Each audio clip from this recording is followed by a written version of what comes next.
Welcome back to this insightful UTME preparatory lesson. In this video, we will read a comprehension passage that I find particularly interesting. As always, we read the instructions before reading or answering the passage. Read the following passage and answer the questions that follow. Returning home after a decade and a half abroad, our geography master remained incurably addicted to foreign ways and ideas for years after landing here. He would forever stick to his theory of Africans suffering from a curse inflicted on them by the Almighty God for some heinous sins committed centuries ago. He would, in support of this theory, ask listeners, why would our mosquito inflict deadly malaria on us, whereas the British mosquito does not bite? Why aren't there poisonous snakes in Britain, whereas here most snakes are deadly? Why should the deadly sickle cell disease be peculiar to the black race? Of course, he hardly waits for answers to these and similar questions before jumping to the same inevitable conclusion. However, he met his match one day when a new student joined the class and heard the litany we were used to. The new boy calmly said, "Sir, I happen to know a few white men who suffer from sickle cell disease.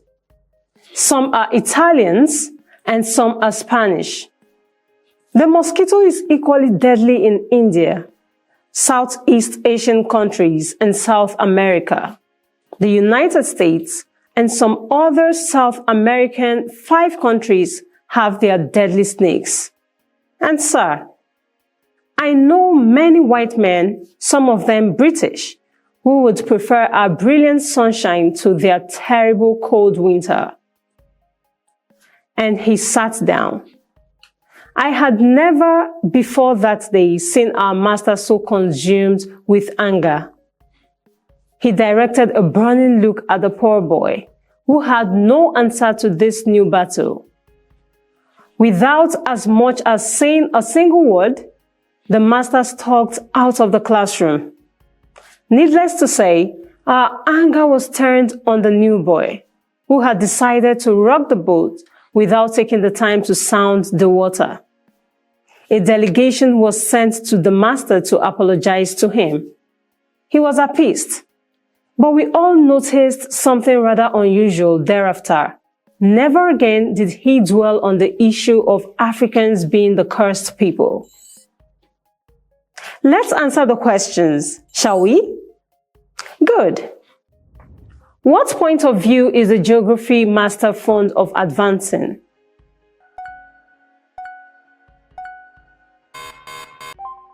C. The Almighty God is punishing Africans for sins they committed long ago. The geography master believes that Africans are suffering due to a curse inflicted by God for past sins, as mentioned in the passage in the first paragraph. Question 2. Which of the following arguments did he not use to support his views?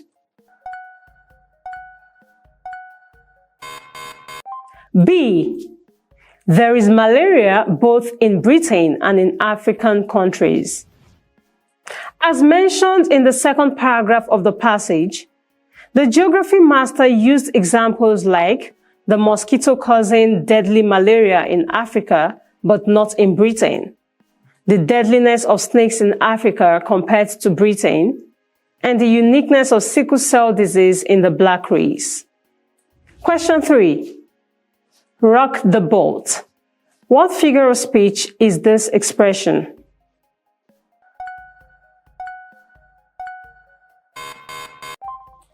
B. Metaphor. The expression rock the boat is a metaphor.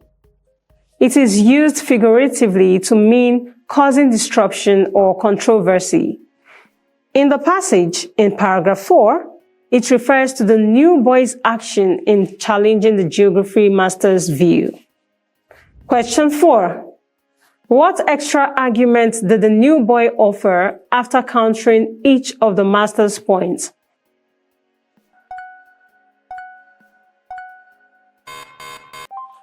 B. There are deadly snakes both in America and Africa.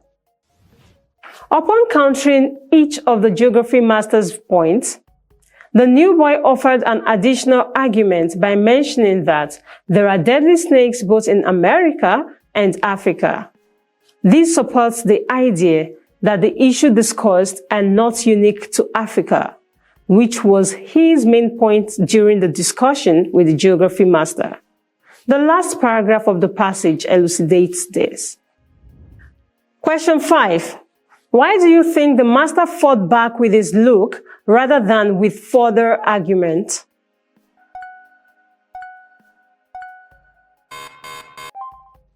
D.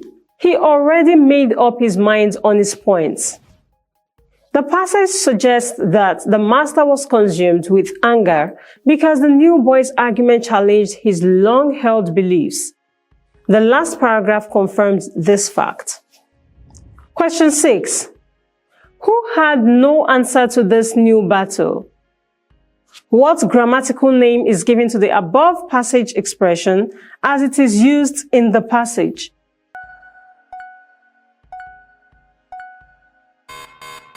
A. Non-defining, relative clause. The expression, who had no answer to this new battle, is a relative clause. It provides additional information about the new boy and his inability to respond to the geography master's argument. We've answered all the questions for this lesson. There are more passages to read, learn from, and answer questions on. Click on the next video to join me in the next lesson.